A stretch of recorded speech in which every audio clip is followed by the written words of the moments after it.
Hi! Hello! Good morning po mga kapatid. Akin lang pong bibigyan ng konting komento itong mga bastos na 13 Judas. Ano? Alam niyo po, doon sa nabasa ko regarding kay Senator Raffy Tulfo na sila'y pinatayan ng aircon hanggang sa CR at saka ng ilaw. Ito po ay pinakamatinding kabastusan na pag-uutos ng Senate President na si Alan Peter Cayetano. Hoy, Alan! Saan mo nilalagay ang pinag-aralan mo na turingan kang abogado? Alam mo, Mr. Alan Peter Cayetano, kung nag-walk out man ang minority bloc, it because meron silang dahilan. Pero hindi sila nagpakita ng kagaya ng ginawa mo na masahol pa sa nag-walk out, masahol pa sa pagiging bastos na senador.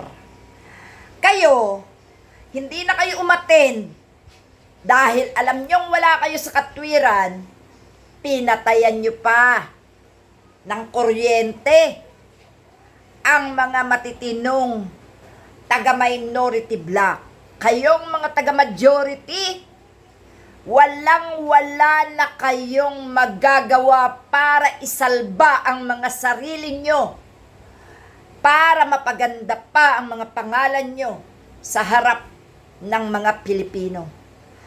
Kayo, wala ng pag-asang makita pa yung mga pagmumukha nyo sa Senado sa mga susunod na eleksyon.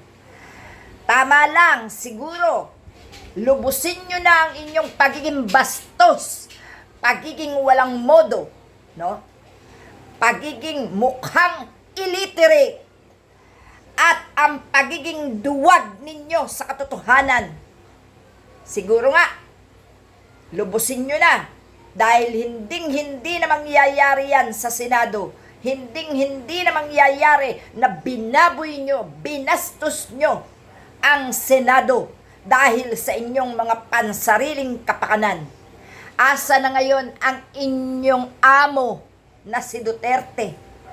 Wala na, sapagkat booking na. Ang tatay ninyong si Duterte, drug lord ng lahat ng drug lords at nanloko sa mga Pilipino. Nagpanggap na kakampi ng bayan, pero inilugmok ang bayan sa kasamaan. Kaya kayo nagkaganyan-ganyan na hawak kayo ng mga sulsol at pagmumulat sa inyo ni Duterte ng mga katarantaduhan. Pagiging bastos, hindi ba't si Sara Duterte ay numero 1 bastos? Yan ang inyong idolo. Kaya dati kayo na matitino, nagpakasama kayo. Tama, okay lang ng isang mabuti na ang isang masama ay nagpakabuti kesa sa isang mabuti na nagpakasama. Wala nang remedyo yan. Kayo yun. Kaya kahit kailan, yung tigas ng inyong mga buto at yung tigas ng inyong pagsama sa kamalian, aanihin nyo na yan. Wala na, wag na kayo umasa. At ang mga perang ninakaw nyo, gagamitin nyo yan para iligtas ang mga sarili nyo sa pagkakakulong. Wala ring mangyayari sa mga perang ninanakaw at nakukuha ng madalian, lalo na kung yan ay pinaghirapan ng kapwa nyo Pilipino. Kaya wala kayong mapapala. Sumama na ang imahe nyo, sumama ng pagkataon nyo, naging magnanakaw pa kayo. Kaya wala na kayong pag-asa. Hanggang sa kaapu-apuhan ninyo, maririnig nila na ang lolo nila ay isang magnanakaw. Kaya kayo, 13 Judas, kulang na kayo. 12 na lang kayo dahil nakakulong na ang isa. Wala na, 11 na lang kayo dahil yung isa ay wanted na. Oh, may maganda bang imahe ang inyong pagiging mga senador? Una, si Bato de la Rosa na inyong pinaniniwala ang matinong senador, mamamatay tao, wanted, no?